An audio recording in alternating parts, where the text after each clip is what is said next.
capítulo 5, y vamos a hablar hoy de una persona de la cual yo particularmente nunca he oído a ningún pastor ni a nadie hablar, y es una persona que solamente la Biblia contiene un par de versículos, pero yo digo, hermanos, si estas personas están en la Biblia, por algo es. Por algo es que el Señor permitió que los nombres de estas mujeres y de estos hombres estén en las Biblias. Y hay personajes, ya digo, poco conocidos, pero que tienen una riqueza que por lo que hicieron o por lo que dijeron, el Señor permitió que ahí estuviera la vida de esta persona. En esta ocasión no puedo hablar del nombre de la persona, porque la Biblia no nos dice cómo se llamaba esta persona, curiosamente. El próximo domingo y el otro y probablemente el otro estaré hablando de personajes poco conocidos y les diré el nombre. Pero en esta ocasión, el personaje del cual quiero hablar y en cierto sentido rendirle homenaje, no puedo decirles cómo se llamaba, porque la Biblia no nos dice cuál era su nombre, pero sí nos dice lo que hizo. Segundo de Reyes, capítulo 5, por favor presten atención, es un pasaje un poquito largo, pero vamos a leerlo tranquilamente. ¿Lo tenéis? Creo que lo vais a poner ahí también. Naamán, general del ejército del rey de Siria, era varón grande delante de su señor y lo tenía en alta estima, porque por medio de él había dado el Señor salvación a Siria. Era este hombre valeroso en extremo, pero leproso. Y de Siria habían salido bandas armadas y habían llevado cautiva de la tierra de Israel a una muchacha, la cual servía a la mujer de Naamán. Esta dijo a su señora: si rogase mi señor al profeta que está en Samaria, él lo sanaría de su lepra. Entrando Naamán a su señor, le relató diciendo: así y así ha dicho una muchacha que es de la tierra de Israel. Y le dijo el rey de Siria: anda, ve, y yo enviaré cartas al rey de Israel. Salió pues él llevando consigo 10 talentos de plata y 6,000 piezas de oro y 10 mudas de vestidos.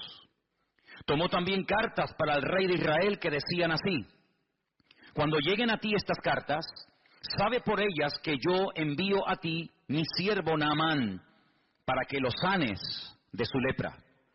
Luego que el rey de Israel leyó las cartas, rasgó sus vestidos y dijo: ¿soy yo Dios que mate y de vida, para que éste envíe a mí a que sane a un hombre de su lepra? Considerad ahora y ved cómo busca ocasión contra mí. Versículo 8. Cuando Eliseo, el varón de Dios, oyó que el rey de Israel había rasgado sus vestidos, envió a decir al rey: ¿por qué has rasgado tus vestidos? Venga ahora a mí y sabrá que hay profeta en Israel. Vino Naamán con sus caballos y con su carro y se paró a las puertas de la casa de Eliseo. Entonces Eliseo le envió un mensajero diciendo: ve y lávate 7 veces en el Jordán, y tu carne se te restaurará y serás limpio. Y Naamán se fue enojado diciendo: he aquí yo decía para mí, saldrá él luego, y estando en pie, invocará el nombre del Señor su Dios, y alzará su mano, y tocará el lugar, y sanará la lepra.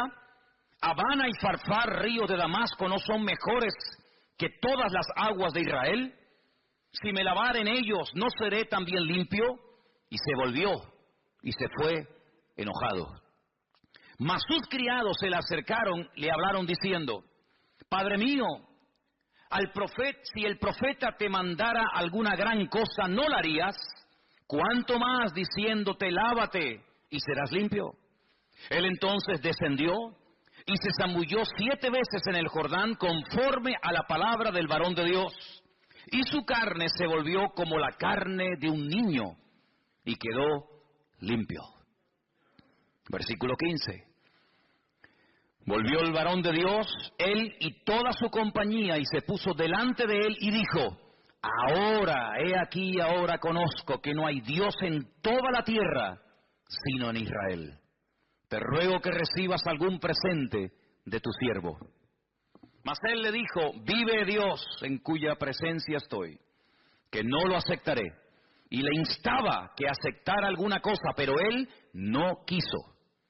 Entonces Naamán dijo, te ruego pues que de esta tierra no se dará a tu siervo la carga de un par de mulas, porque aquí en adelante tu siervo no sacrificará holocausto ni ofrecerá sacrificio a otros dioses, sino al Señor. Y en esto perdone el Señor a tu siervo, que cuando mi señor el rey entrare en el templo de Rimón para adorar en él, si se apoyare sobre mi brazo, si yo también me inclinare en el tiempo de Rimón, cuando haga tal, que el Señor perdone en esto a su siervo. Y él le dijo, ve en paz. Y se fue pues, y caminó como media legua de tierra. Entonces, ay amigo, entonces Giesi, criado de Eliseo, el varón de Dios, dijo entre sí, he aquí mi señor estorbó a este sirio Naamán, no tomando de su mano las cosas que había traído. Vive Dios que correré yo tras de él y tomaré de él alguna cosa. Siguió Giesi a Naamán, y cuando vio Naamán corriendo tras él, se bajó del carro para recibirle y le dijo, ¿va todo bien? Y él le dijo, bien, mi señor me envía a decirte. He aquí vinieron a mí en esta hora del monte de Efraín 2 jóvenes de los hijos de los profetas. Te ruego que les des un talento de plata y 2 vestidos nuevos. Y Naamán dijo, te ruego que tomes 2 talentos de plata. Y le insistió y ató 2 talentos de plata en 2 bolsas y 2 vestidos nuevos, y lo puso todo a cuestas a 2 de sus criados para que lo llevasen delante de él. Y así que llegó a un lugar secreto, él lo tomó de mano de ellos y lo guardó en la casa. Luego mandó a los hombres que se fuesen. Y él entró y se puso delante de su señor, y Eliseo le dijo, ¿de dónde vienes, Giesi? Y él le dijo, tu siervo no ha ido a ninguna parte. Él entonces le dijo, ¿no estaba también allí mi corazón cuando el hombre volvió de su carro a recibirte? Es tiempo de tomar plata y de tomar vestidos, olivares, viñas, ovejas, bueyes, siervos y siervas. Por tanto, la lepra de Naamán se te pegará a ti y a tu descendencia para siempre.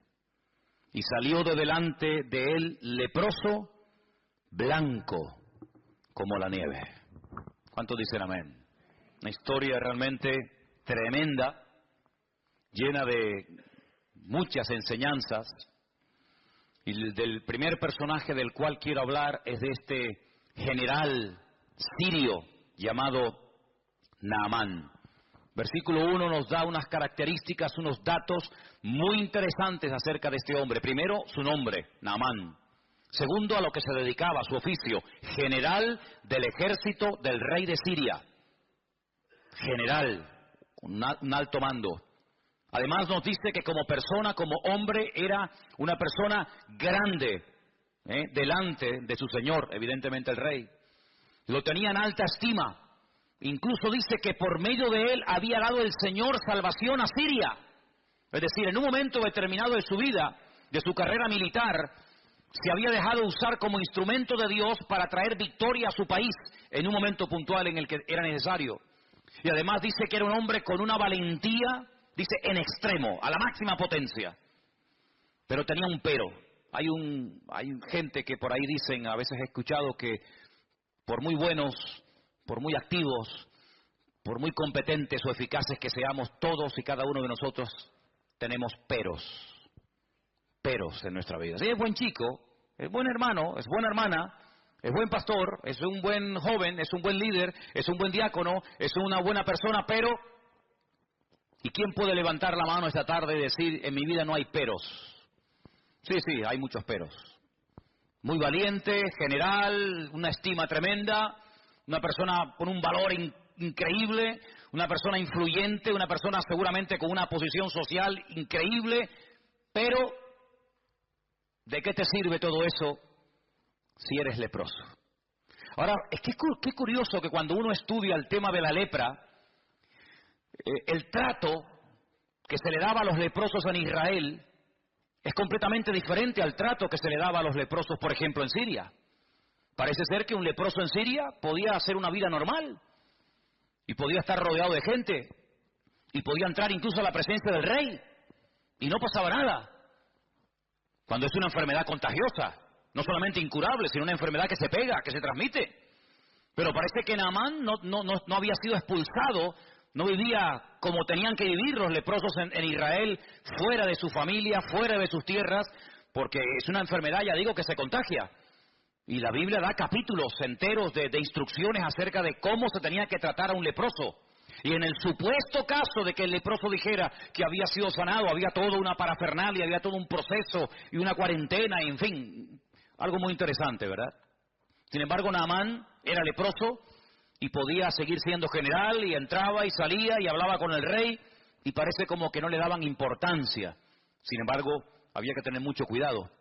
Ahora bien, Naamán, sin lugar a dudas, por el cargo, era un general, Era una persona acostumbrada a recibir siempre todo tipo de honores, de pleitesía. Seguramente, cuando él llegaba a un lugar, automáticamente hacían sonar las trompetas, los soldados se ponían firmes, se hacía una serie de rituales que en la vida militar son normales cuando un general, por ejemplo, yo estuve en un cuartel donde teníamos la obligación, un grupito reducido de soldados en los tiempos de la ETA, en los tiempos en los que la ETA tenía en el punto de mira a policías y sobre todo a generales del ejército de España. Pues yo estaba en una especie de comando de 10 soldados que íbamos de paisano y teníamos que estar siempre a altas horas de la madrugada haciéndonos pasar por gente que no tenía nada que ver con la vida militar, no podíamos llevar documentación, ni carnet de identidad, ni nada, con unos pelos y unas pintas terribles. Y bueno, y cuando estábamos por ahí, pues en el momento en el que mirábamos que cerca del cuartel entraba una serie de coches y ponían una banderita en lo alto del cuartel, sabíamos que el general estaba dentro. Esa era la indicación. Cuando veáis la bandera de tal color o de otro color, sabéis que tenéis que estar atentos porque el general ha llegado. Seguramente Naamán era una persona que estaba constantemente rodeada de un séquito de personas y a todo lugar donde Naamán llegara, pues en fin, todo el mundo se ponía firme y todo el mundo pues hacía todo tipo de reverencias y como era la costumbre, le besaban la mano, etcétera, etcétera. Pero, vuelvo a repetir, tenía un problema tremendo. Lo curioso es que todo esto va a cambiar radicalmente de la noche a la mañana, porque hay una chica, una joven, que repito, no nos dice la Biblia cómo se llamaba, pero nos dice cómo llegó a la casa de Naamán esta chica. Esta chica había sido llevada secuestrada, así de claro, por unas bandas armadas, por una especie de avanzadilla militar, de soldados que iban, atacaban, robaban, violaban, destruían, y de paso si se podían llevar a algún chico o alguna chica para someterlos como esclavos, pues aprovechaban. Y esta chica había llegado a la casa de Naamán porque fue secuestrada por la fuerza de la casa de sus padres. Ahora ponte tú en el lugar de esta niña. Una chica que de la noche a la mañana es secuestrada, yo no puedo asegurar si la violaron o no, porque la Biblia no lo dice, pero lo más probable es que lo hayan hecho, lo más probable. De repente de ser una niña que está con sus padres, con su madre, con sus hermanos, que va a la sinagoga, probablemente alguna vez iría al templo a Jerusalén, vete tú a saber. De la noche a la mañana esta chica pasa a estar de criada, de esclava, lejos de su casa, lejos de sus padres, sirviendo a una señora que no conoce absolutamente de nada, una casa donde se comen cosas que ella jamás en la vida había comido por ser judía, una casa donde seguramente se adoraba a todo tipo de divinidades y de dioses, lo cual ella sabía que no se podía hacer, y de la noche a la mañana esta chica pasa de estar en una casa normal y llevando una vida tranquila a una vida de esclava donde nunca más vas a volver a tu tierra, sino que te van a matar a trabajar de sol a sol, sin ningún tipo de derechos, sin vacaciones y sin ningún tipo de indemnización de ninguna clase. Humanamente hablando, era para tener el corazón lleno de odio. Humanamente hablando era para estar todo el día quejándote o coger una depresión terrible y no querer vivir o incluso hasta pensar en quitarte la vida. Sin embargo, el ambiente, la injusticia de la vida no logró cambiar, no logró sacudir la fe de esta muchacha, sino que ella observa que el marido de su señora es un hombre muy importante, un hombre muy valeroso, un hombre con muchas medallas y mucho reconocimiento, pero es un hombre que se está muriendo cada día. Y cada día lo observa y se da cuenta de que este hombre va de mal en peor. Y que tarde o temprano va a terminar contagiando a todos los que viven allí. Y que tarde o temprano este hombre morirá, por muy general que sea. Y de repente ella se le ocurre decirle a la esposa de Naamán, a su señora, a su ama: si mi señor fuese a Israel y dejase que el profeta, el varón de Dios, le ministrara, él sería sano totalmente de su lepra. Su vida cambiaría radicalmente, pero tiene que ir a mi tierra, tiene que ir a mi país. Porque él va a sus dioses, él va a su templo. Pero esto no va a traer ningún cambio a su vida, al contrario. Pero si él se atreve a ir a mi tierra, no en esta ocasión para robar más jóvenes, no en esta ocasión para atacar y quemar y violar mujeres, sino para pedir misericordia, y él va con una buena actitud, y él se deja ministrar y se deja orar por el profeta, su vida va a cambiar. Parece que esto le impactó. Claro, yo no sé si nosotros en el lugar de la chica le hubiéramos dicho a este enemigo que vete tú a saber si mató a los padres de esta niña, porque podemos especular y crear toda una historia alrededor de esto. Vete tú a saber cómo hubiéramos reaccionado nosotros. Ponte tú en el lugar de esta chica. Te secuestran, te violan, te matan a la familia, te llevan a un país extranjero, de repente te meten en una cultura, en una religión, en un ambiente pagano, idólatra. ¿Cómo tú hubieras reaccionado? Pues que se muera. Yo no le voy a decir absolutamente nada, pero no. Ella aprovechó la oportunidad. Ella no dijo, bueno, que se muera de su lepra porque no se merecen absolutamente nada, sino que ella da testimonio de la fe y de la confianza que tiene en su Dios y en los hombres de Dios de aquella época. Y esto, ya digo, le tuvo que impactar tanto a Naamán que Naamán fue a hablar con el rey. Se ve que tenía acceso directo y una amistad tremenda con el rey de Siria. Y le dijo, mira, me ha pasado esto y esto. Tengo una chica trabajando de criada, de esclava en mi casa. Y me ha dicho que en Israel hay un hombre, un profeta, que puede orar por mí y mi vida puede cambiar. Y entonces el rey le da permiso y el rey le da unas cartas para que se las lleve al rey de Israel. Y claro, imagínate, cuando el rey de Israel recibe las cartas del rey de Siria, dice, pero hombre, esto es increíble. No solamente nos atacan, no solamente nos matan, no solamente nos secuestran a nuestra juventud, sino que ahora me manda un leproso para que lo sanemos. ¿Pero esto qué es? Se vio realmente entre la espada y la pared, porque casi era una especie de orden. Te mando a este para que me lo sanes. Ya, sí, como si fuera tan fácil, ¿no? Como si le doliera la cabeza y le damos un frenadol o una aspirina, ¿verdad? Te mando a un leproso para que me lo sanes. Y el rey de Israel dice, ¿acaso soy yo Dios? ¿Puedo yo sanar a un leproso? Era una enfermedad incurable, era algo terrible en aquella época. Los judíos expulsaban de los campamentos. Mira, por ejemplo, a Miriam, la hermana del pastor de Moisés. La echaron del campamento, sí, pero es que la hermana de Aarón, es la hermana de Moisés, da igual quien sea. No puede vivir entre nosotros, la echaron del campamento. Todos sabemos que ella murmuró, que ella cuestionó la autoridad de su hermano, y dice la Biblia que quedó, automáticamente leprosa. Y estuvieron 7 días diciendo, bueno, ¿qué hacemos? ¿La abandonamos en el desierto? ¿Avanzamos? ¿Qué hacemos?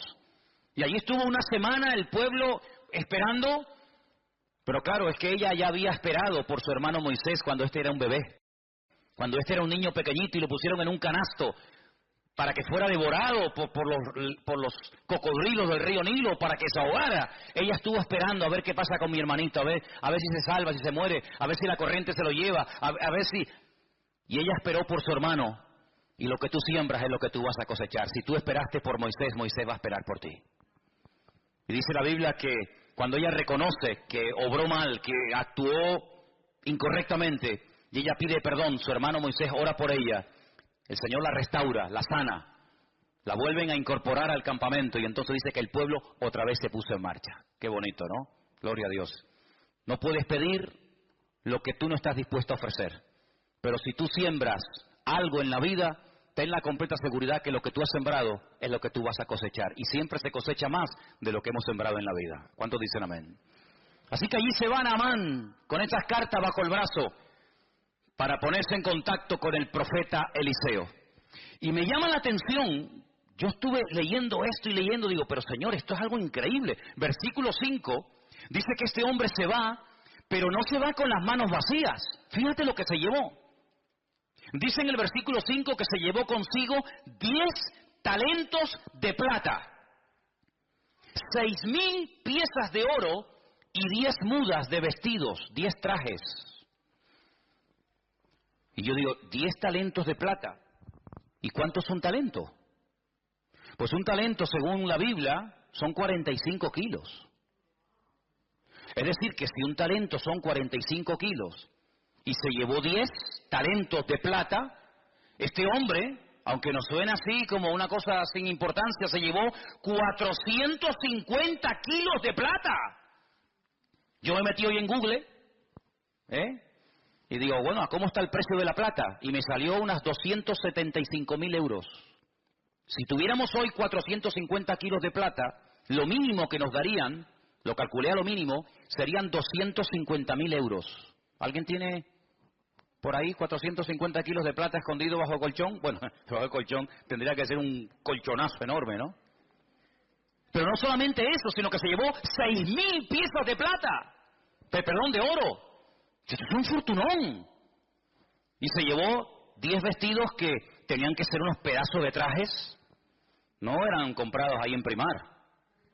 Estos eran trajes de categoría, de marca, amigo, porque hay que impresionar al profeta. Date cuenta que estás pidiendo algo muy complicado. Sáname de la lepra. Sí, ya, como si fuera así, tocar un botón y ya está. Y con todo ese cargamento este hombre pasa los altos del Golán y allí se adentra en tierra de Israel. Y cuando él va por el camino, él que es un hombre importante, él es un general, él no es un pelagato, sino es un hombre de autoridad, él va con un plan, ¿no? Él va con un pensamiento y él dice, bueno, cuando este hombre me vea y me vea con todos estos soldados y me vea con casi 500 kilos de plata y con 6,000 piezas de oro, etcétera, etcétera, este hombre me va a hacer un recibimiento alucinante, ¿no? Saldrá afuera, me hará una reverencia, me besará la mano, o levantará las manos, invocará a su Dios, vendrá y me hará algo mágico. Eliseo no le hizo ni caso. Pero es que ni caso. Dice en el versículo 10, entonces Eliseo le envió un mensajero.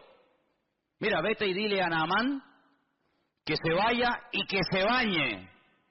Ahora, si tú vienes a hablar conmigo y yo te digo, hermano, mire, hagamos un favor, primero vaya y báñese, ¿te gustaría?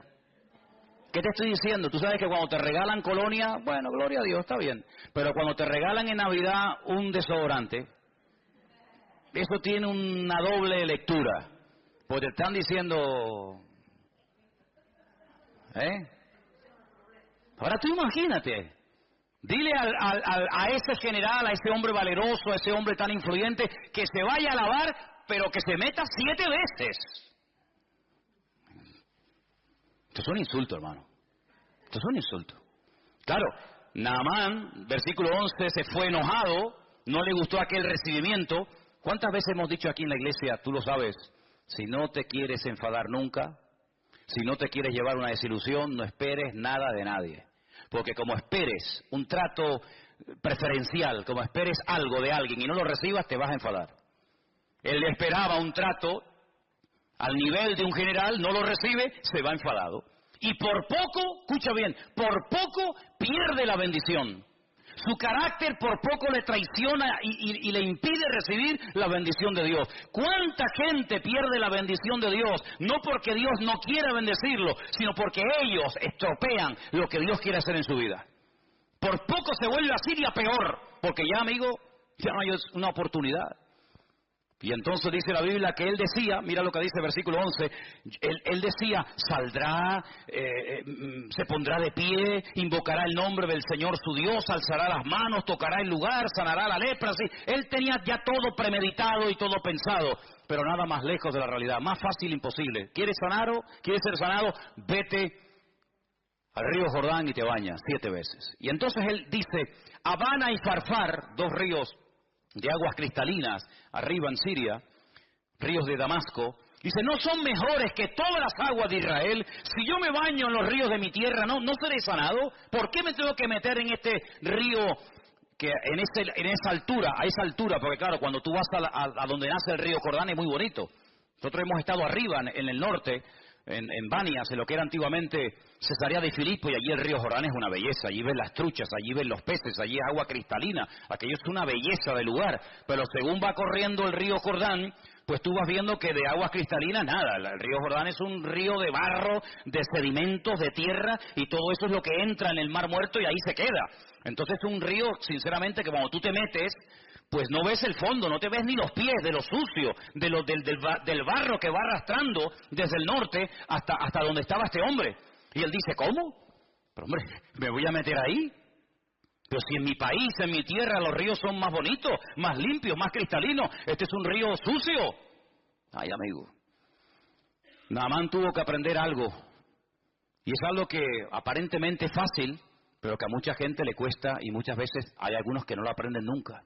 ¿Sabes? Yo he conocido gente que está dispuesto a pagar dinero para ser sanado, a pagar dinero para que el marido le vuelva y deje a la otra, pagar dinero para que el hijo cambie y deje la droga, pagar dinero para salir de la depresión en la que están, pero en cuanto se les habla de obediencia, de sometimiento a Dios, de renunciar al pecado y ponerse en línea con Dios, ay amigos, si te he visto no me acuerdo. Hace muchos años estábamos en Arrecife de Lanzarote, predicando en una campaña evangelística al aire libre. Y se me acercó un señor de Valencia que trabajaba en una autoescuela de aquella época. Y este hombre en aquellos años había pagado 2 veces a unos santeros brasileños y cubanos, a uno más de 250.000 pesetas y a otro casi 300 y pico mil pesetas. Se había ido a Cuba, se había rapado el pelo, había estado como si fuera un perro dentro de una casa, se había hecho santero o lo que fuera, pagó dinero, mató gallinas, se lavó en sangre de no sé qué. Cuando vino a la campaña me abría las bolsas con unos pañuelos llenos de sangre. Pagó un dineral, más de $500,000 de pesetas, más los traslados de viaje para arriba, para abajo, pero cuando le dijimos, eso no sirve absolutamente de nada. Te has enredado, te has metido más en la basura de lo que estabas. Lo que tienes que hacer es coger todo eso y tirarlo a la basura y prenderle fuego. Y lo que tienes que hacer es dejar el pecado, dejar la querida con la que vives, ponerte en orden con Dios, arrepentirte de tus pecados y el Señor, si quiere, comenzará a transformar tu vida. ¿No le gustó? No le gustó. Si yo hubiera sido otro, digo, pues mira, yo te puedo curar, pero a mí me tienes que dar 480.000 pesetas. Y seguramente las hubiera pagado. Porque hay gente que está dispuesta a pagar para comprar un milagro, para tocar al corazón de Dios y obtener un favor, pero cuando le habla de sometimiento, de obediencia, cuando le habla de buscar a Dios en verdad, ay amigo, mientras tú tengas el control, yo puedo, yo pago, yo voy aquí, yo voy allá, yo me rapo el pelo, yo me he visto de blanco, me he visto de rojo, me he visto de amarillo, me baño en sangre, me baño en leche condensada, en lo que tú quieras, pero mientras yo tenga el control, no pasa nada. En el momento en que se te dice, ríndete, renuncia, pide perdón por tus pecados, amigos, si te he visto, no me acuerdo, y las amistades se rompen. Es tremendo, 450 kilos de plata, 6.000 piezas de oro, 10 mudas de vestido. Fíjate el fortunón que este hombre lleva encima, hermano. ¿Te imaginas que esta tarde entrara aquí un hombre que nos dijera, si ustedes oran por mí, les regalo 6.000 piezas de oro, te regalo 10 trajes de estos de marca fabulosa, te regalo no sé cuántos cientos de kilos de plata? Es algo increíble. Dispuesto a pagar el milagro, pero no está dispuesto a meterse dentro del río Jordán. ¿Por qué? Porque es aceptar órdenes de un ser inferior desde su punto de vista, y para él aquello es una humillación. ¿Pero por qué? Porque el orgullo impide que mucha gente cambie de vida. Porque el orgullo tiene un poder tan tremendo que ha destruido familias y países y imperios enteros. Es un veneno, es un cáncer impresionante la persona que cae en las redes, en la trampa del orgullo. Es un pobre desgraciado. Sí, tanto general, tanta valentía, tanta historia, pero es un pobre desgraciado. Es muy fácil decirle a los demás lo que tienen que hacer, pero en cuanto alguien te dice a ti lo que tú tienes que hacer, te enfadas. Es muy fácil dar órdenes a los soldados, pero cuando por ahí se cambian las tornas y un soldado te da una orden a ti, no sabes responder. Porque es muy fácil ver lo que los demás hacen mal desde nuestro punto de vista. Pero cuando el Señor te pone el dedo en la llaga y te dice, no, tú eres el que tienes que cambiar. Tú eres el que tienes que dejar de cuestionar a los demás y poner la mano en el arado y pedir perdón. Ay, amigo, ahí nuestro ego, ¿verdad? No, a mí nadie me tiene que decir lo que tengo que hacer. Eso le pasó a Naamán.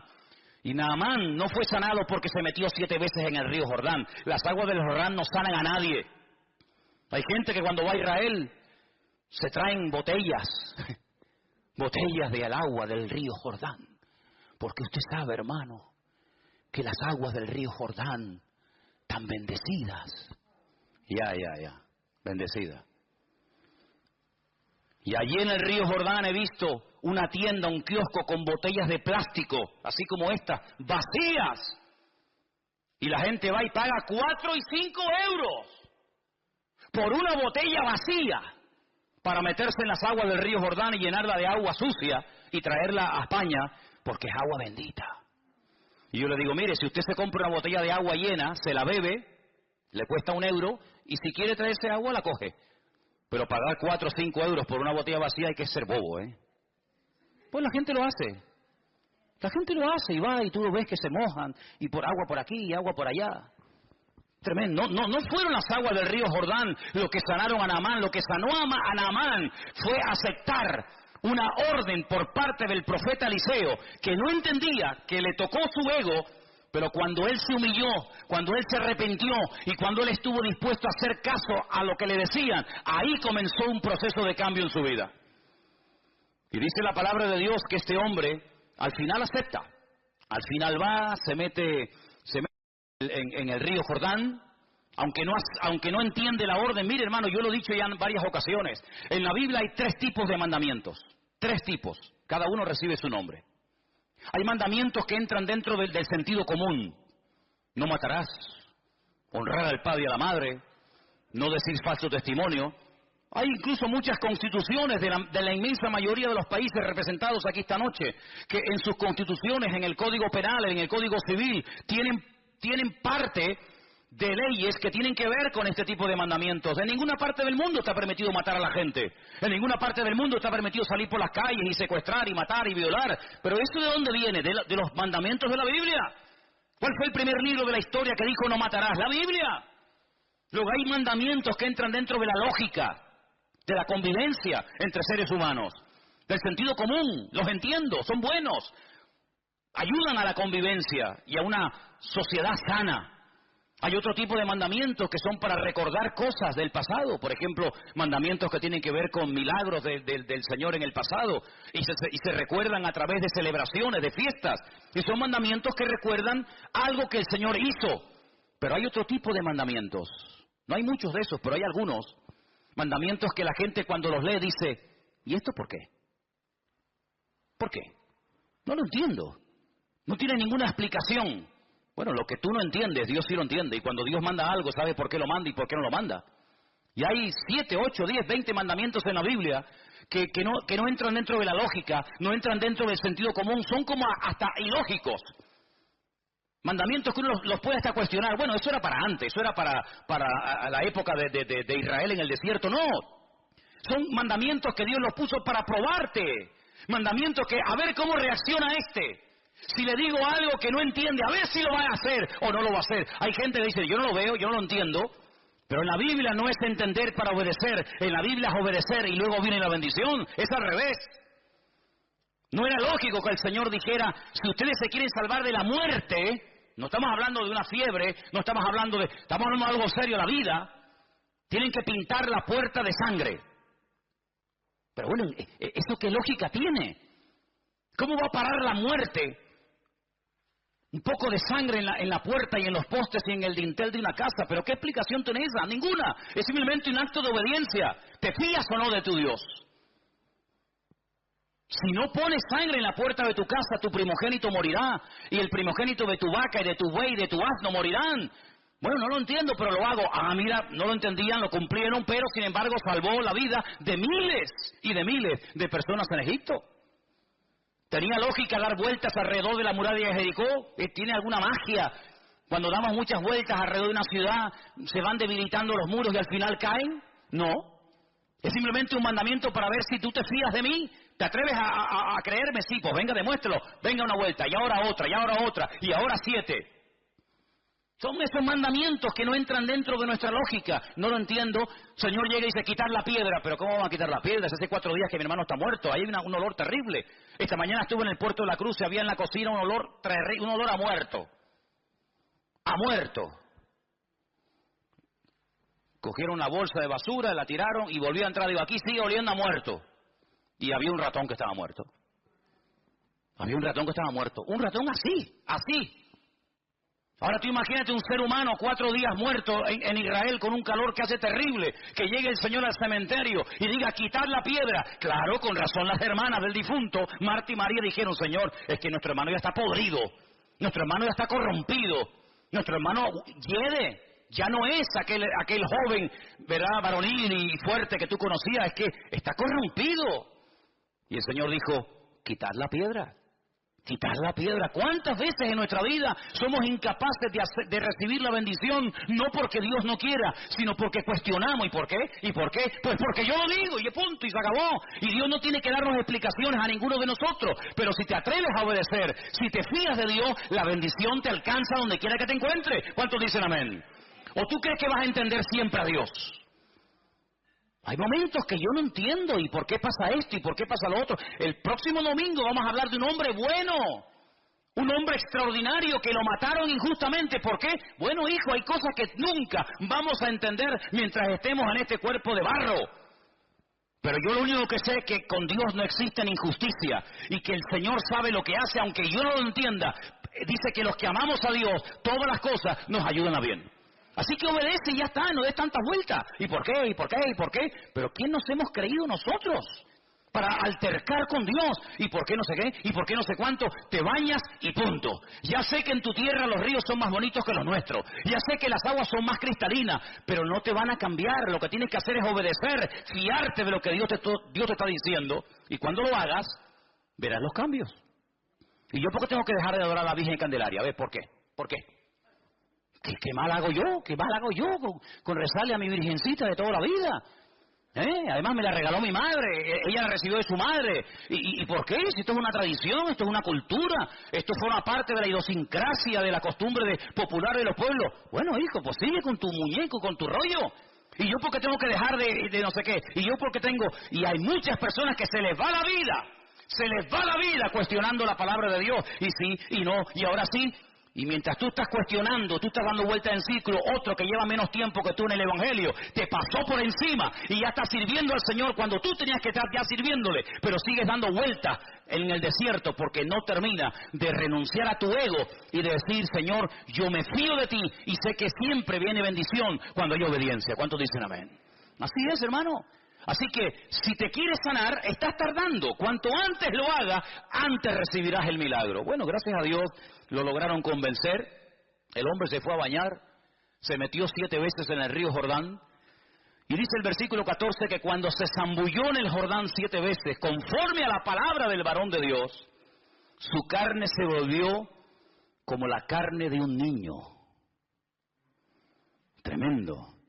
Y quedó limpio. Tú te das cuenta que la piel de los niños es diferente a la nuestra. La cara nuestra es muy dura ya, ¿no? La piel de los niños, tú le coges el pie a un niño y no tiene callos. No tiene callos. Y si no, podemos sacar aquí para que veáis. Es una piel increíble.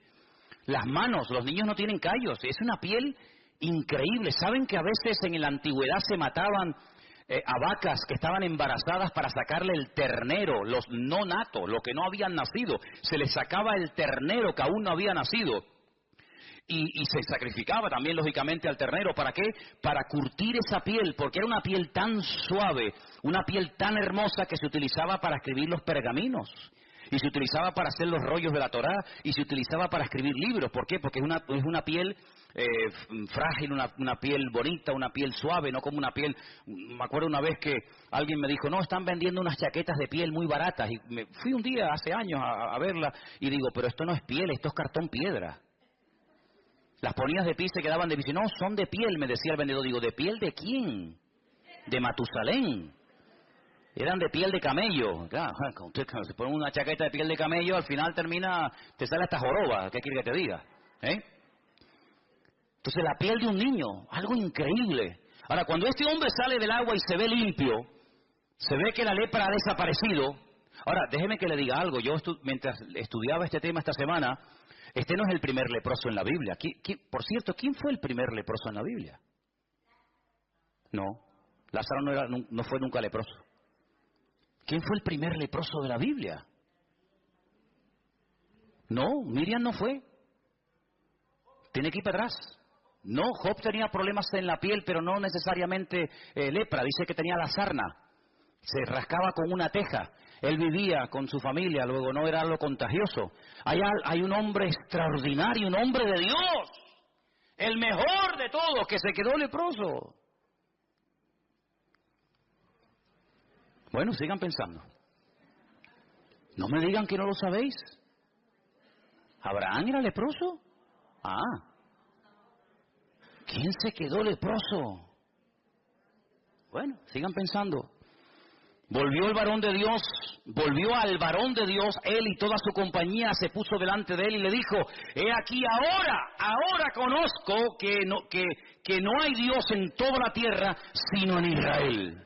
Amigo, ahora te has dado cuenta, ¿no? Te das cuenta los cambios, los milagros, las bendiciones que vienen cuando te fías de Dios, cuando pones en práctica la palabra, aunque no la entiendas, te das cuenta que siempre la obediencia trae bendición. Tú venías cargado de plata, tú venías cargado de oro, pero ¿de qué sirve eso? De nada. Dice David, yo estaría dispuesto a hacer un sacrificio para ti cuantas veces tú me lo pidieras, pero tú no quieres sacrificio, que yo te lo daría, porque los sacrificios del Señor son el corazón quebrantado y el espíritu humillado delante de la presencia de Dios. Eso es lo que Dios quiere.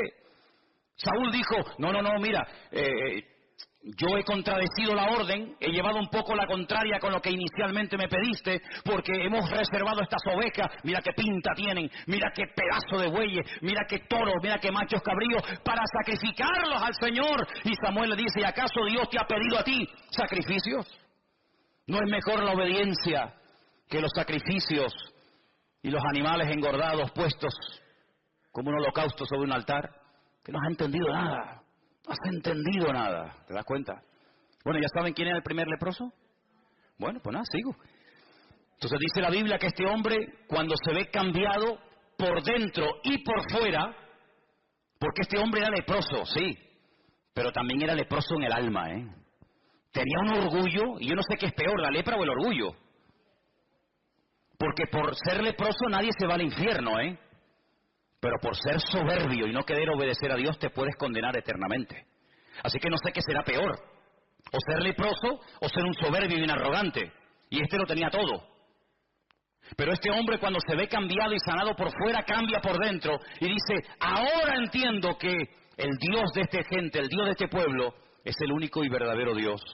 Y ahora dice, versículo 16, que él insiste en darle un presente, pero no lo quieren aceptar. Entonces Naamán le dice, te ruego, ahora escucha bien esto, es un recién convertido, diríamos nosotros hoy en día, es un recién convertido, así no habla una persona madura en el Señor. ¿Qué es lo que dice Naamán? Bueno, yo he sido sanado en esta tierra. Entonces le dice, de esta tierra no se le dará a tu siervo la carga de un par de mulas. Es decir, se quería llevar las mulas, no con la plata y el oro que había traído, sino cargadas de tierra de Israel. Como hay muchos creyentes que cuando van a Israel se traen tierra y te dicen, hermano, mira un regalito, tierra santa. Digo, sí. Y una vez una hermana me vino a mí con tierra santa y yo le dije, espera, yo te voy a dar otra. Y me fui, estábamos en el Puerto de la Cruz y me fui detrás de la piscina y escarbé así y metí en una bolsa y le dije, mira, tierra santa canaria. Ay, hermano, no diga eso, digo. que la santidad no es cosas, que no adoramos ni la tierra, no adoramos la cruz, no adoramos la cruz, la corona, no adoramos las espinas, no adoramos la sandalia, no adoramos la túnica, adoramos al Rey de Reyes y Señor de los Señores, que no es la tierra, es el Señor de la tierra el que te ha sanado. ¿A dónde vas con las mulas llenas de tierra? Yo di gracias al Señor que cada vez que los grandes hombres de Dios hicieron algo con algo, salvo 2 veces, no lo volvieron a usar más. ¿Se imaginan ustedes David si hubiera patentado la onda? La onda me refiero a esta, ¿no? La onda de brum, brum, ¿eh? ¿Se imaginan ustedes que hubiera dicho David? Vendo ondas a buen precio, ondas ungidas, piedras bendecidas por el Señor. ¿Cuántas quieren una? Todo el mundo se hubiera forrado. ¿Eh? Con una quijada, con un hueso seco de una mula que estaba tirada en el camino, Sansón se vio acorralado de filisteos. 1000 dice que venían. Dijo, mi madre, ¿ahora qué hago? Cogió así el hueso de la quijada del burro y empezó pim pam, pim pam, pim pam, pim pam, pim pam, pim pam, pum, pum. Un montón, 2 montones, 3 montones, 1000 filisteos se cargó. Hubiera dicho Sansón, ¿cuántos quieren la quijada? A ver, ¿quién me da 1000, 2000, 4000, 8000? Vamos a hacer quijadas, vamos a hacer, ¿Se acuerdan cuando Mike Tyson le mordió la oreja a aquel? A los pocos días estaban vendiendo orejas mordidas de chocolates y se hizo de oro el tipo que lo hizo. ¿Qué te parece, amigo? Cuando hicieron aquella serpiente de bronce, que era un tipo de la muerte de Cristo en la cruz, cargando el pecado, al final terminaron adorando a la serpiente de bronce. Y dice que el rey Ezequías tuvo que prenderle fuego, porque al final terminaron adorando al instrumento en vez de al Señor que utilizó el instrumento. O el efod que hizo Gedeón, que dice la Biblia que al final fue de tropiezo al pueblo de Israel. No adoramos las cosas, hermanos, no adoramos las cosas, no adoramos como mucha gente, ¿verdad? Las reliquias, no, es que esta es la túnica que llevó el Señor. ¿Y qué? ¿Y qué? Si quieres yo te regalo la chaqueta mía. ¿Y qué? Que no es la chaqueta, no es la túnica, no son los clavos, no son las espinas, las atillas, sino es el Señor el que hace las cosas. No somos supersticiosos, no tenemos necesidad de amuletos. Yo espero que no haya nadie aquí que sea supersticioso, que todavía esté con el vasito de agua y con aquel que está con la manita así con el perejil mirando para la pared castigado. Espero que no haya nadie aquí así. Espero que no haya nadie con el lacito rojo y el diente de ajo y no sé qué en el bolsillo y el espejo de no sé qué y el gato de no sé qué. Espero que no haya nadie así, porque nosotros tenemos a un Dios que es mucho más grande que todo eso. Y aunque vengan contra ti por un camino, por 7 saldrán corriendo. No te vas a llevar tierra a tu país porque no ha sido la tierra la que te ha sanado. Al que te tienes que llevar es al Señor que bendice a esta tierra y a esta nación. ¿Cuántos dicen amén? Así que este hombre cambió. Pero ¿cómo se produjo este cambio? Porque una muchacha anónima, que no sabemos cómo se llamaba, se quedó un día y dijo, tengo 2 opciones, o callarme y dejar que este hombre se muera, o abrir mi boca y decir, tu problema es terrible, tu problema te va a terminar matando, pero hay solución, hay esperanza, hay una respuesta, y es mi Dios, y es mi Señor. ¿Cuántos de ustedes o cuántas hermanas han pasado por esta iglesia y han estado viviendo a veces durante años en casas de abogados, de médicos, de gente, de perras de aquí de Tenerife, y han estado ahí por el dinero que cobraban, han estado ahí, ¿verdad?, viviendo en el hogar, pero han visto las miserias de esos hogares, donde sí, tienen 10 coches aparcados en el garaje, la pared llena de títulos y de fotografías con el alcalde, con el gobernador, con el rey, con fulanito o con menganito. Pero han visto las miserias de un hijo en la droga, han visto la miseria de una señora alcoholizada, han visto la miseria de un hombre en depresión, han visto problemas en la casa y en vez de, como esta muchacha, abrir la boca y decir, usted será doctor, médico, abogado, arquitecto, alcalde, lo que usted quiera, pero en esta casa no está la bendición de Dios. Pues esto fue lo que hizo esta chica. Podía haberse callado, podía haber dicho, bueno, es un general, él tiene todo lo que quiera, come lo que quiere, viste como quiere, pero le falta la bendición. Y yo, mira por dónde, esclava, privada de libertad, secuestrada, raptada de mi familia, yo soy más bendecida que este pobre hombre. Pero voy a compartir la bendición. Así que en todo lugar donde Dios te ponga, abre la boca. Porque estás rodeado Estamos rodeados diariamente de multitud de leprosos. Leprosos que están muriendo poco a poco. Y a veces hay una insensibilidad tan grande que ni siquiera se dan cuenta de su triste condición. Anoche estaba paseando yo al perro y se me acercó un chico y me dijo, ¿puedo hablar contigo? Digo, sí. Me dice, ¿tú eres el pastor de esa iglesia? Digo, sí. Dice, ¿qué es lo que ustedes creen? Pero tú imagínate, me pregunten a mí qué es lo que queremos. Me dieron las quimbambas allí, ¿no? Empecé a hablarle, pim, pam, para arriba, abajo, no sé qué, no sé cuánto. Y me dice, yo perdí a mi madre, mi hermano murió de una puñalada, el pobrecito está hecho polvo. Creo en Dios, creo en Jesucristo, no creo en los cristianos, ni en las iglesias, ni en nada, ni nadie. Digo, entonces te pasa como a mí, que solamente creo en Cristo. Hay gente que dice, no, yo tengo fe en los hombres. Digo, que Dios te bendiga. Yo en los hombres ninguna. Yo tengo fe en Dios total, en los hombres ninguna. Ni quiero que tengan fe en mí, ni tengo yo fe en nadie, porque en quien hay que confiar es en el Señor y nada más. Y Él me pidió darle testimonio. Pero no es fácil, no es normal que una persona te pare en la calle y te pida explicaciones de tu fe o de tu creencia. Pero muchos de ustedes tienen un privilegio que yo no tengo. Yo tengo otros privilegios, pero no seguramente uno de los que ustedes tienen. Y es que ustedes están todo el día rodeados en trabajos donde hay gente inconversa. Trabajas a lo mejor en una oficina, en un hospital, en una obra, en una empresa, donde observas y te das cuenta de las miserias del hombre, que por mucho sueldo, por mucho que quieran aparentar, por mucho que quieran figurar, estamos rodeados de leprosos. De gente que no saben lo que tienen que hacer y claman aquí y llaman allá y se dejan leer las manos y pagan y hacen lo que sea, pero no tienen la paz y la salvación que nosotros tenemos en Cristo Jesús. Y menos mal, gloria a Dios, que esta muchacha le habló a Naamán, porque si ella no hubiera abierto la boca, Naamán se muere leproso. Pero el cambio en su vida se produjo cuando esta muchacha abrió su boca y dio testimonio. ¿Te imaginas que mañana te atrevieras a dar testimonio en esa casa donde trabajas, en ese colegio donde estudias, en ese aula donde asistes? ¿Te imaginas? Puede ser algo increíble. El otro día estaba también en el parque paseando al perro. Es que para evangelizar, cómprate un perro. Te lo dije ya una vez. Te lo dije una vez, ¿eh? Si quieres evangelizar y conocer gente nueva que no viene a la iglesia, cómprate un perro. Bueno, y si me comprara un mandril o un mono, sería algo alucinante, porque todo el mundo, con tal de ver el mandril, pues bueno, vamos a ver. Nunca es tarde. Se me acercó un chico y empezamos a hablar también del Señor. Y hay un momento en el que él hizo algo que era yo el que tenía que haberlo hecho, y no lo hice, porque reconozco que no iba preparado.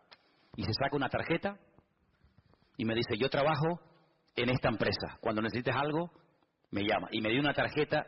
Y yo no tenía una tarjeta de la iglesia. Ustedes sí, porque sé que ustedes siempre van con tarjetas, ¿no? En la cartera, en el bolso, por aquí, por allá. Yo en ese momento me pilló a contrapié y le dije más o menos dónde estábamos, que él lo sabía, pero no le pude dejar una tarjeta.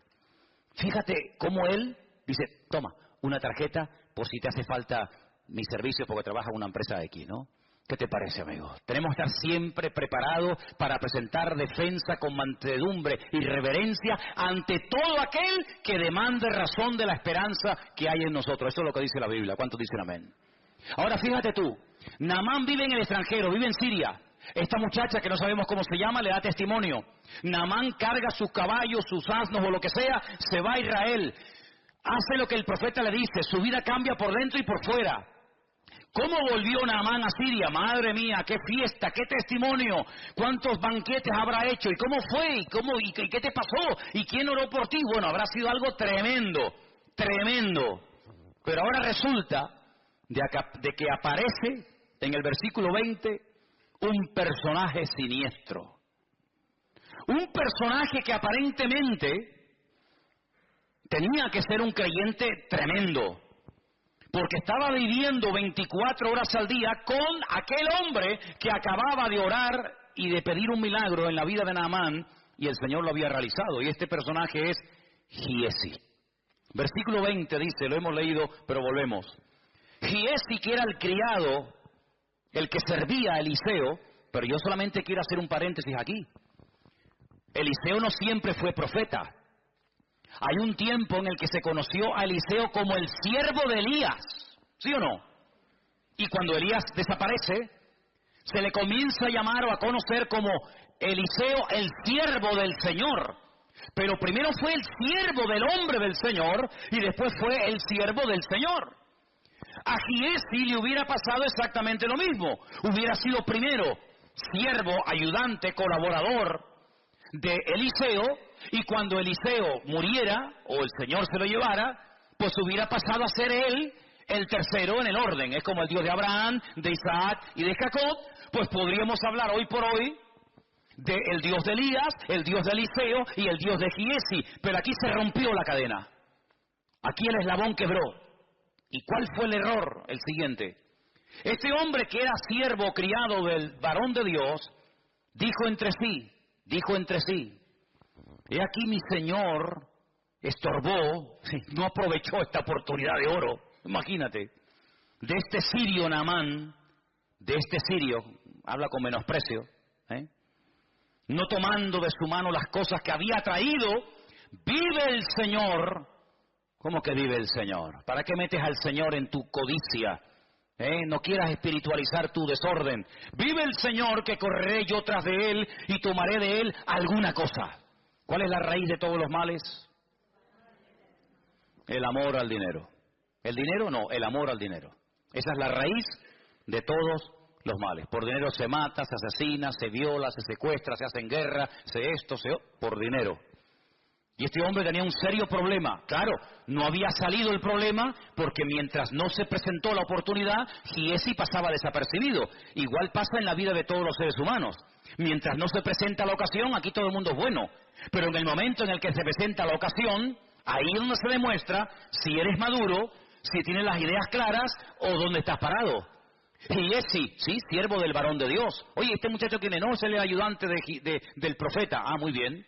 Pasaba desapercibido, no tenía que hacer nada, no tenía que hablar, sino simplemente servir y obedecer las órdenes y las instrucciones de Eliseo. Pero llega el momento cuando él cree que se ha desperdiciado una oportunidad de oro. Y entonces dice, esta es la mía, voy a tomar ocasión.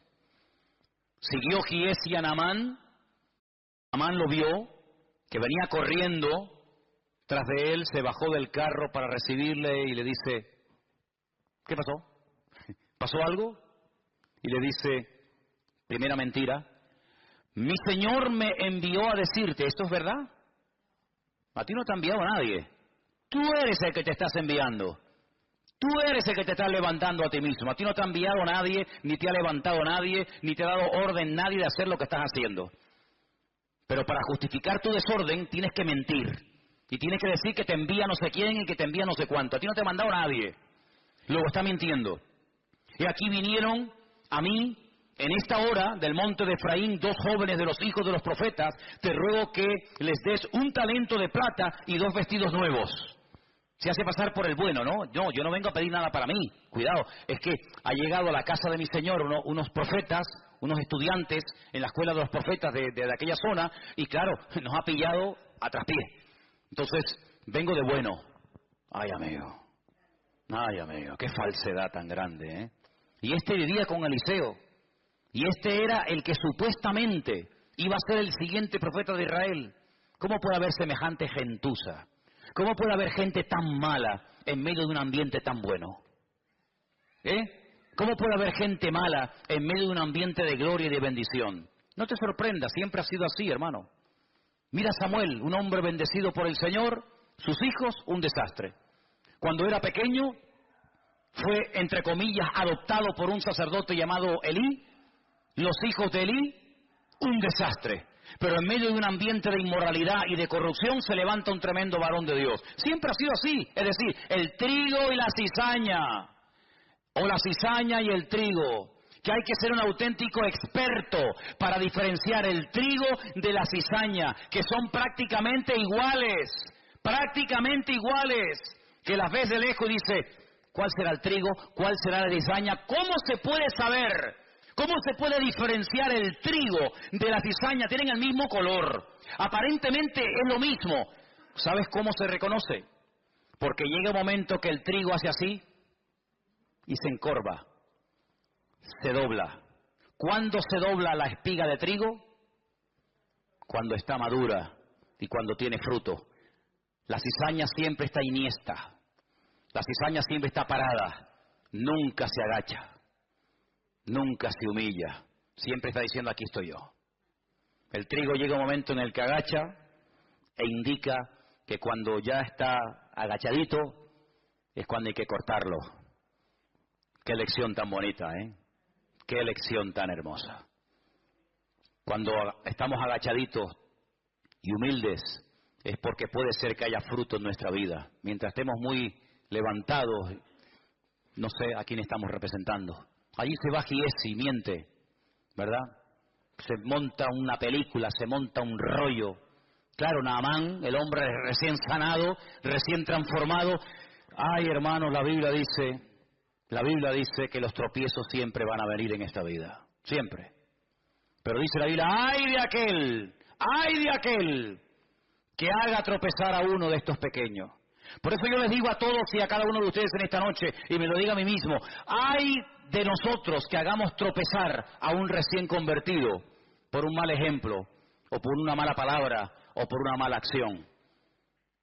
Bueno, Jesús es muy contundente. Dice, mejor le hubiera sido a esa persona atarse una piedra de molino al cuello. Hombre, si yo me ato una piedra de molino al cuello que pesará, ponle 400, 500 kilos, y me tiro de la punta del muelle abajo, lo más probable es que una persona con nuestro peso, que se ate una piedra de molino al cuello, lo más seguro es que se muera ahogado. ¿Sí o no? Porque está diciendo el Señor.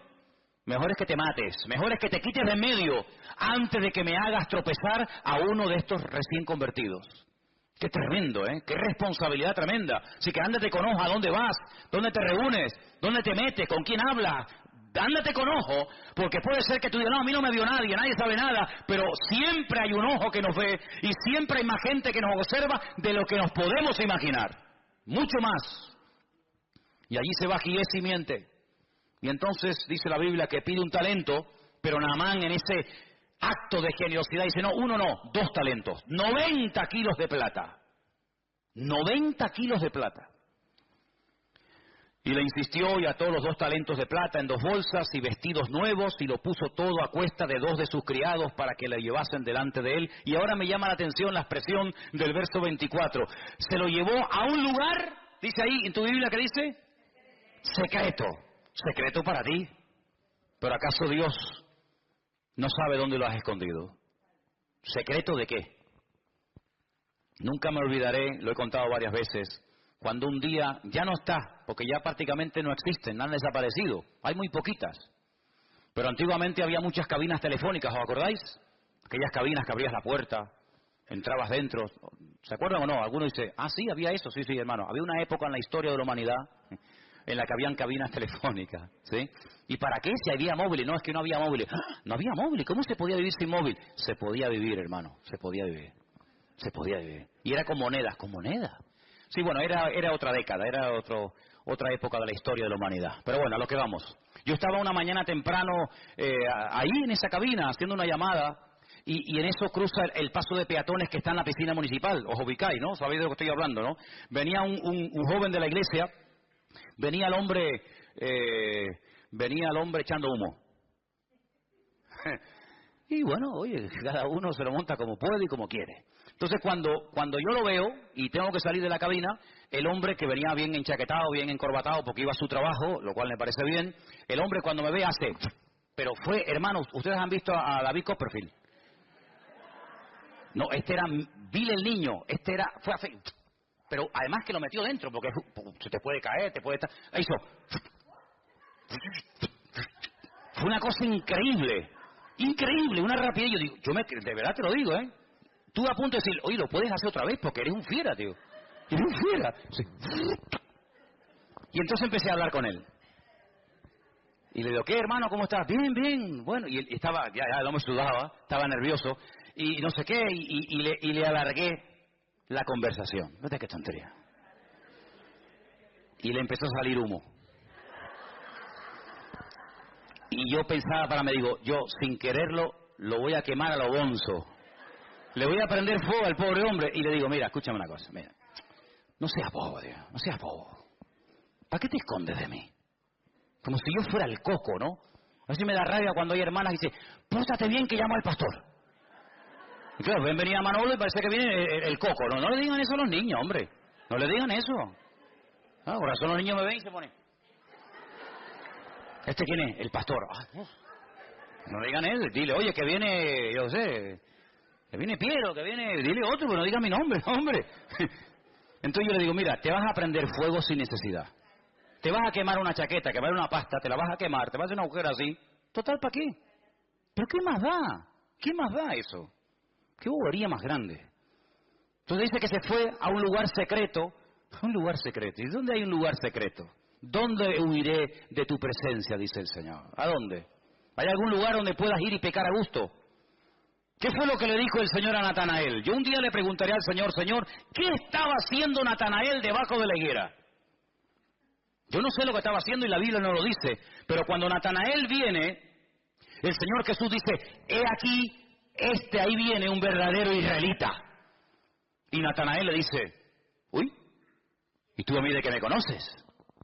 Y le dice el Señor, yo a ti te vi cuando estabas debajo de la higuera. Claro, Natanael dice, Señor mío, Dios mío, dice, no te sorprendas si a partir de ahora vas a ver cosas mayores que esas. Yo no sé lo que estaba haciendo debajo de la higuera, si estaba orando, si estaba... Yo no tengo ni idea. Lo único que sé es que aquella palabra lo partió a Natanael porque se vio descubierto, se vio desnudo ante los ojos del Señor. Porque el Señor, delante de Él estamos desnudos, ¿sí o no? ¿Qué coraza nos podemos poner para que el Señor no vea nuestra vida? Ninguna. Estamos desnudos ante su presencia. Todo es notorio. No, es que nadie me vio. Eso es lo que tú crees. Mira, cuando tú hagas un pecado y pienses que nadie te vio, es cuando más gente te vio. Yo una vez estaba en la radio, estaba hablando, y hay un momento en el que estaba hablando en la radio y me pasó por la mente un pensamiento. ¿Me estará escuchando alguien? Porque claro, la televisión es otra historia, ¿no? Pero en la radio no sabes si hay gente al otro lado. Y me pasó ese pensamiento. ¿Me estará oyendo alguien? Y a los pocos días cayó en mi mano un librito y leí una frase que me transformó, me cambió mi percepción. Y decía, cuando era un libro sobre el tema de la radio, un locutor, y decía, cuando te venga el pensamiento, se te cruce por tu mente el pensamiento, me estará escuchando alguien, ese día en el que estás pensando eso, es cuando más gente en ese momento te está escuchando. Así que Giesi fue a un lugar oculto, ocultó el oro, ocultó la plata, ocultó los vestidos. Que yo digo una cosa, si tienes una cosa como oro, plata y vestidos para tener que ocultarlo, ¿para qué lo quieres entonces?